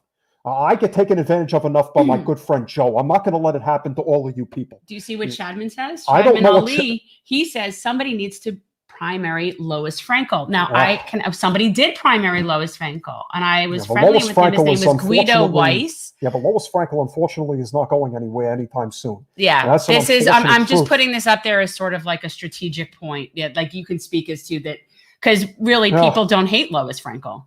Lois Frankel's a nice lady, but unfortunately, she takes a lot of money from Blackstone and a lot of other bad people. Exactly. And unfortunately, she is in a extremely gerrymandered district. And the only person who was going to run against her was that really Yeah. crazy lady, Laura Loomer. I do not accept her as one of our own in the Jewish faith. No, but we that's okay. supported Guido Weiss. No, Guido But Weiss. he ran against her in the primary. Guido's a good guy. I really appreciate him. He's He's a great guy. He did serve our country. Yes, but unfortunately, that district is extremely gerrymandered, and it is very popular. Lois Frankel. There's a lot of problems here in the state of Florida. That's why I don't come and campaign here. It doesn't serve any. It doesn't do us any good. I thought it was you were scared of alligators. I am that. Well, look. I appreciate the alligator. They are a wonderful species, but I would not get anywhere near them. Unfortunately, they would make mincemeat out of me, and I definitely want to live a little bit longer and try to help as many people as I can before I die. And that's my goal. That's what I hope happens. I want to make sure that the people understand that they have a fighter, and I'm going to continue to fight for them, even if I don't fight as hard as I should. I didn't really appreciate all the things that Donald Trump was saying about me. I understand he's trying to play this game, but he doesn't understand. He doesn't understand what I have to go through every day. I have to fight with all of these corporate Democrats and these terrible Republicans.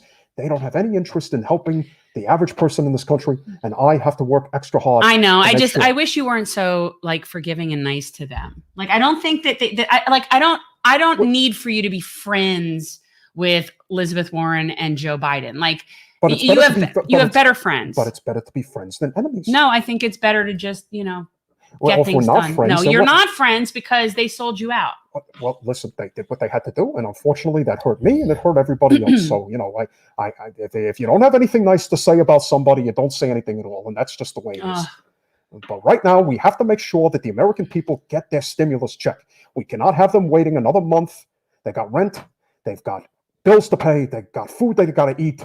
I just cannot take it anymore, and seeing them desperately trying to get something and they're not getting anything. What do you think about Joe saying we're not going to be helping with offensive arming of the Saudi war in Yemen? Well, I think he finally understood that we need to protect the Yemeni people. They deserve to be living in peace and in harmony. And unfortunately, we have a very close relationship with the Saudis, and I am not a big fan of that whatsoever. They definitely are not doing us any favors. And unfortunately, if we do not have a Green New Deal, we're going to continue to get their frickin' oil, and we don't need it anymore. We need to have a Green New Deal. We need an infrastructure bill centered on clean energy jobs. Not to mention what they did to that Jamar Khashoggi, the journalist. Well, I mean, that's how the Saudis roll. They didn't respect his freedom of the press. And they didn't respect his freedom of his person because they cut him up into a bunch of pieces and shoved him in a suitcase. Oh, listen, that's only what you know. You don't want to know what I know. I don't want to know what much worse than that. And I understand why people in the media, the real journalists, they don't really talk because they know what might happen to them. That is what would happen. By the way, I just want to make an announcement. Speaking of the media and speaking of the people who really are defending the freedom of the press, I just want to apologize for not being more vocal about Julian Assange. That was something I really should have had a much bigger say on. He really is doing what is necessary to protect our freedom of the press, our First Amendment rights for freedom of speech. Julian Assange should absolutely be free. Yes. He should not be in prison, and he really did a really great service for our country. He prevented Hillary Clinton from becoming president of the United States, and that's the way it has to be. Not everybody sees that as a win. I will tell you, though, our guest who was on tonight, Georgia Davenport, came on and says, oh, man, she missed being on the show with Bernie. Well, Georgia, I want to appreciate everything that you're doing up there in Washington State. We won that state convincingly because people in Washington believe in a political revolution. They believe in Medicare for all. They believe in a Green New Deal. They believe in a living wage, and they believe in ending the wars and making this country a better place for all.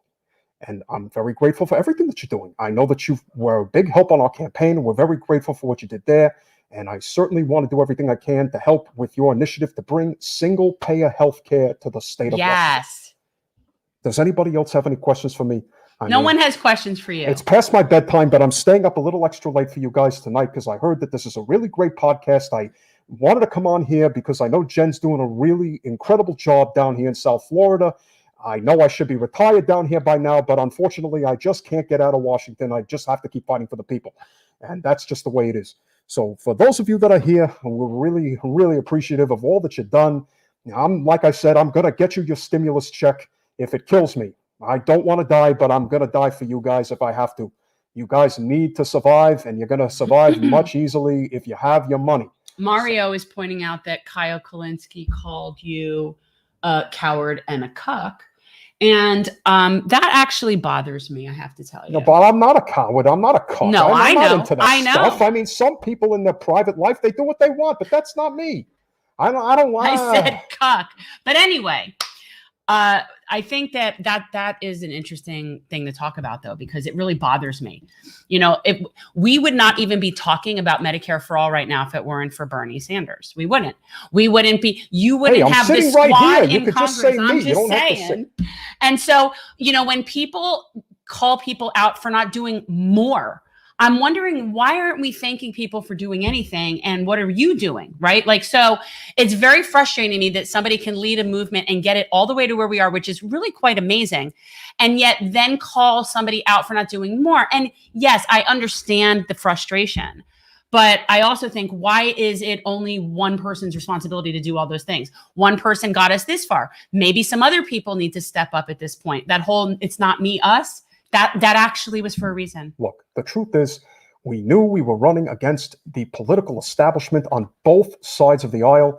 It was going to take a monumental effort to even get close to winning. We did a really amazing job. Unfortunately, we're not getting the policies in place now that we needed. I can only hope that my 2 runs have inspired a ton of people to run for office and make the difference. I am just one person. They can stop me, but they can't stop all of us. And if we all stand together, there is nothing we cannot accomplish. Yeah. I'm sure you've heard that before, right? I do, but now here's even funnier. So Georgia says her mom was super excited thinking that Bernie was really talking about her. Well, Georgia, you can assure your mother that it is actually me. I know my face doesn't look completely stable right now, but that's because I put on my nighttime mask and I look kind of rubbery, but that's okay. That's okay. We're going to be fine. But look, hundreds of Bernie-crats have gotten elected across the country in their own communities for the past 4 straight years because of the inside strategy. So yeah, nothing wrong with both. That is correct. That is what we're saying. We have to take over the Democratic Party, but we also have to fight outside the party as well. A grassroots movement is not based on just a political party itself. You have to fight for the issues that matter. Fight for 15, whole Washington, the Green New Deal with the Sunrise Movement. This is how we make the change. The DSA. Even my red beret, you know, like I can wear the. I mean, now I look like a French painter. That was a suggestion. I don't know. I look really, really silly with this right now. I don't think this is really for me. You look like Papa Smurf. I am Papa Smurf. What are you talking about? That was one of my nicknames. That was a common nickname. People knew about that. People knew about that. Jen, I am Papa Smurf. I'm Papa Bernie, whatever you want to call me. But understand, we are making change. Change is happening, and you can see it. We have AOC, we have Pramila Jayapal, we have Ro Khanna, we have Katie Porter. We're going to wrap it up, so I'm going to have dinner. We have Marie Newman. I want to have dinner. We have dinner. Cory Bush. We have a lot of people that are really fighting for the cause. I'd rather have Peter fighting to make me dinner. Well, Peter's busy right now. Peter needs to come make me dinner. We appreciate all of you here. Yes, I think you're all doing an excellent, incredible job. We're so thankful for everybody who is fighting for the political revolution. It hasn't died. We are still fighting to get you that $15 an hour minimum wage. Should be a living wage, but we'll start with $15 an hour. We want to make sure that you get your stimulus check. It should be $2,000. But of course, it's going to end up being $1,400. Our producer, John, says Bernie is a national treasure. Well, thank you, John. You're doing a wonderful job producing the show as well. I mean, listen, I don't know if you all know this or not, but I secretly watch this podcast. Jane is following Jen on social media now. She is. I saw that. I mean, we really are appreciative of everything that Jen is doing. That. So you have to continue to fight. We are going to change this country. I promise. Just keep having the faith. I have to make sure that people get their first stimulus check. That's my primary objective right now. I want to get everybody $15 an hour for a minimum wage, and I want to make sure that you're getting universal health care at some point. But right now, We are in dire straits. We Dire. gotta get the people exactly what they need. Dire. So with that said, this thing is getting really hot on my head. How come when I said that you were like, yeah, just put on the hat? There's 2 masks, too much. All right. I think I'm gonna have to take that off. Now you can see my bald head, but it's not Okay, really here. bald because I got some other hair. It's hanging around there. Oh, God. I've had a really lovely time coming by the show tonight. I'm sure I will see you again really soon. You have yourself a wonderful evening, and God bless you. Okay. Bye, Bernie. Thanks for coming, Bernie. So thank you guys. Woo! I hope you're as entertained as I am, but So that was good. And we got to learn all about whole Washington tonight. That's exciting stuff. well, again, it's easy to, like I said, get down because nothing's getting done right now. But it is. And that it's getting done, but you have Joe Biden going on TV saying you're not Yes. getting your $15 minimum No, wage. on a national level, it looks like nothing's getting done. I also do think that because of the fact that so many more people are aware of how things are going right now, and they know that Joe campaigned on $15 minimum wage. It's one thing to get wishy-washy on the $2,000 check, and the fact that people run cover for elected officials more than desperate people who could Yeah. use the extra True. $600. It's so ridiculous how they're again. Well, wait. is- How about talking about, since it is the day after Super Bowl, what about talking about Tom Brady's triple P loan that he got? And Tom Brady got $1 million and decided to buy a yacht with it. That- he but got he's a, great. he got a But nice he- triple P loan. But he's a great quarterback. He grosses me out. I Yeah. cannot stand him. No. I really can't. I find that very just, yeah. Mario, I'm not going to do Bill tonight, but I will do Bill on Thursday. So you have to come back on Thursday. Don't say you're going to do Bill because you know what he would say to that. He'd be like, Well, yeah. I think I do a good Bernie and a good Bill. You do a great Bernie. You do a good Bill. I do. I'm just sick of Trump.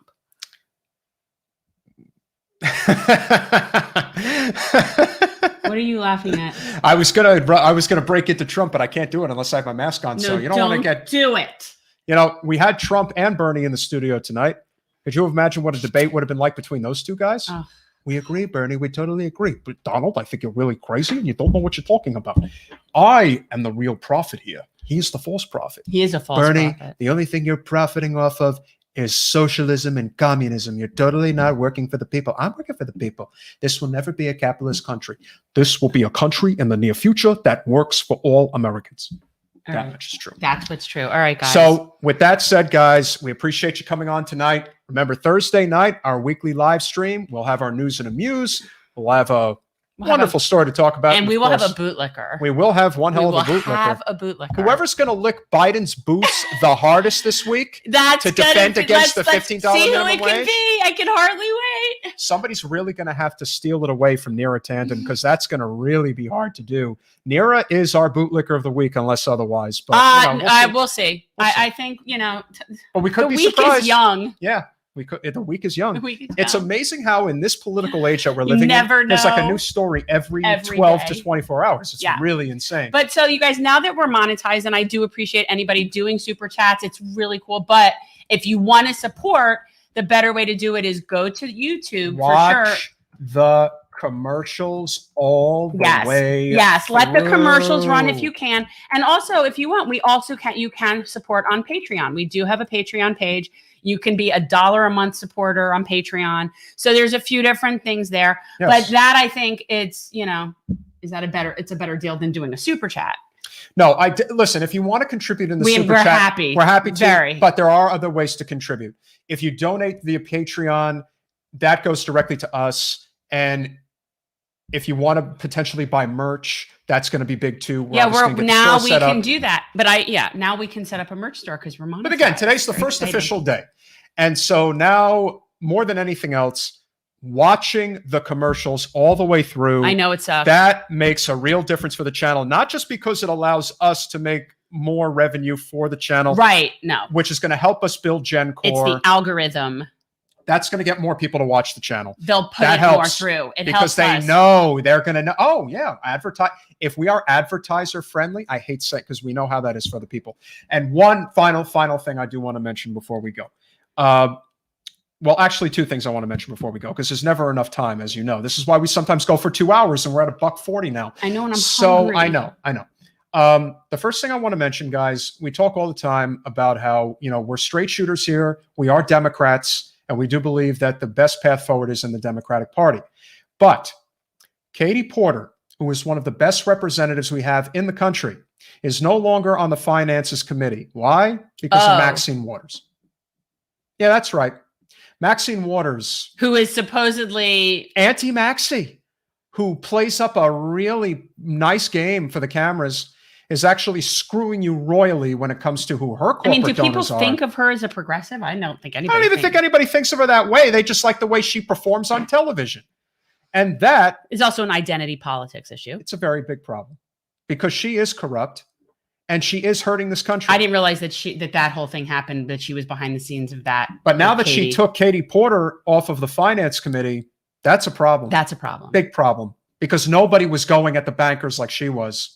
And now that's why they took Katie Porter off the Finance Committee. So now when anybody asks, why isn't Katie Porter there? Because Katie Porter is liked across the board. Everyone likes her. And everyone knows that Katie Porter, when she told her story about AOC, they may not like AOC, but they know Katie Porter's not going to lie. The reality is we have a corrupt government, and there's a lot of people on the Democratic side that are just as bad as those on the Republican side. That is not what corporate media wants you to believe, but it's true. So the fact that Maxine Waters felt it was necessary to kick Katie Porter off the Finance Committee tells you who your real enemies are. And that includes Maxine Waters. That could have been like more of a news thing, because you said you have two things you want to say to We'll talk about that on Thursday as well. We'll bring it up again. But I thought it was important because... So what's your second thing? And... You probably forgot because I get hangry. I get hangry This is too. the problem, and then you get pontificating on the first point. But I thought it was very important to mention that. Okay. See, and now you got everybody's choking now, and the only reason that's happening is because now I have to think. So why don't you say something real quick so that way I can get my thoughts back? Well, I mean, we can talk a little bit about what we're doing, like volunteer stuff. That we just did a nice beach cleanup yesterday. That was kind of cool. Okay. So this is important. We need 10K subs to set up merch store through YouTube. So we're going to need to get you on some additional podcasts as well.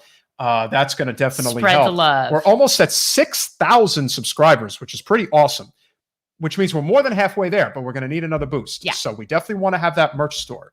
That is going to be very important. But in the meantime, we do have some things, and we are in the process of updating our website, which is generationalchange.com. Right. And you will be able, there is some merch that is available. I do have Generational Change shirts.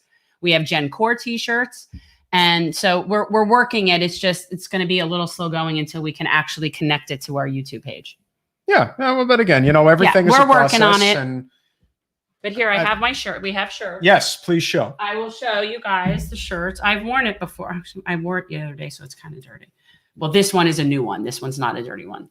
So these are our jerseys. The sleeves are purple. Here comes one. And then the back says Generational Change, Transforming Politics into Service. These are $25. I don't think we're setting it up like now with we're redoing our webpage. Like this is happening. So you guys will be able to buy these. There's only a few, and I just sort of have to do them as we go until we get a store. But we do have some of these. So there you go. But we're getting there. We're getting there. I am ecstatic about where this could be going. Name recognition is everything. Yes. But building a movement more than anything else is essential. We are, what did you call it? We are the official South Florida. I think we need to say we're South Florida's hub for progressive politics. It's not like there really was. But it isn't even just, but yeah, the only reason I don't love that is because it's not just like it's politics. It's more like just South Florida's progressive hub, progressive media hub or something. I don't know, whatever you want to call it. I feel like we're the only people that I know of that are really doing what we're doing in Florida and definitely down here. Like, I don't know of other shows that are Florida based shows on YouTube that are media shows. Mario is one of our most amazing supporters we've got. We appreciate the vote of confidence. It's attitude like that keeps you going and fires and you up. Can't order too many shirts because I don't have that many shirts, but we're going to keep going. But definitely, and they're really soft. They're really nice shirts. Mario, You look like you look like You you're an definitely XL. need like an. You're an Well, XL. I don't know. It depends. You I look mean, pretty- for all we know, that picture is like 20 years old. No, he's beefed up, so he definitely. You're is very gonna need- beefy, Mario. Yeah, We so- appreciate that. Hey Mario, it's me, Mario. So he's got to put up a, he's got himself quite the physique. You have no idea if he's Italian or not. He could be a myriad of different ethnicities. That's true, but Mario, where I come from in New Jersey, is a very common Italian name. So okay. That makes me want pizza. I think we're gonna go have pizza. But unfortunately, you're not having Brooklyn style pizza, which is the best pizza. No, we're not. We're having most likely Trader Joe's pizza. Now, if there's one thing I hate about being trapped down here in South Florida, we are definitely not blessed with too many great food options. Although I will say, Delray Beach. Hey, that's not Downtown nice. We have some Delray. decent food. Yeah, but downtown We've got good Delray is food. really amazing. It's because it's all Really nice. uppity and bougie. To some degree. It's oh To my some god, Delray is so, especially where you're talking about. It is so bougie. Well, I lived in Delray for 7 years, so I know that area pretty Bougie, well. And bougie. yes, it is pretty. It's not as bad as Boca Raton, but It's very waspy and very bougie. It That's is. how I think of Delray. yes, I would definitely agree that that's to a degree that's definitely true. But again, we appreciate everybody hanging around tonight. I don't know how I lost my trail of thought. I do. So there you go. You see that? Former fitness competitor and not Italian. So there you go. Told All right, you. So I guess I was half right. It's half right about All that. right, well, But that's Mario, fine. definitely an It's XL not for Italian. you, my friend. We really do appreciate, like I said, all of you, coming on board and, supporting the show. The fact that we, in 4 months, got monetized, I'd say is pretty And good. thank you very much to Daniel and Shadman were our super chats tonight. As far as John says, I was trying to call it out when they were coming up, and I just feel like we got to get used to even having this. Basically, No, we're on a learning curve. Yeah. So with that said, really grateful that all of you were here. Yeah, And so check us out. We have a lot of great podcasts up for those. yeah, of you we that are new to the channel. definitely do. Go see some of our, original podcasts when it was just Jen and a blank wall, or I think Thurgood was. I think I've had Thurgood. Well, he was up Thurgood here was up by there from the himself. beginning. But then the problem I had with it is Yeah. that when I was doing them alone, I was blocking him, but then it looked weird. It really works better this way. And this way, I feel like he's always over my shoulder. I can't explain it. It's really good. Like when we're in conversation, I'm like, oh, there's Thurgood. He's sitting like on my shoulder. Makes me happy. And note that it is young Thurgood, not old Thurgood. Personal preference. Any Thurgood. is Sort of good. like young Elvis, old Elvis. It's not a matter of whether or not you like Elvis, but you have a personal preference. Yeah. Well, I'm all shook up. That's badass Thurgood. That is bad. Oh, that is badass If only we Thurgood. had a Supreme Court that was more like Thurgood Marshall. Oh. Thank you, Jeff. I appreciate that. But I'm not going to Chinatown. That ain't happening. So with that said, hope to see you all on Thursday night. Remember, it's 8:00. Tom Hartman. That's really funny. Yeah. I will be watching you. And if I feel you're trying to corrupt my firstborn child, I will bring you down, baby. I will bring you down to Chinatown. You Yeah, that could was be really watching good. him. He's harmless. Yeah. He's well, harmless. maybe. I think. Meh. You're pretty harmless. A little bit. You insulted him a little bit. All right. I haven't practiced my De Niro, but maybe I should. John, practice you it. prefer Fat Elvis? Really? God, no. Why? Yeah. What's wrong? What's up with that? I mean, I'm like in like pre-army Elvis. Like, really? It's very disappointing for me about you. I'm a little 50s surprised. Elvis. 50s Elvis is definitely. Are you all about the preferable. fluffernutter sandwich, John? Are you about the fluffernutter? Are you allowed to say that?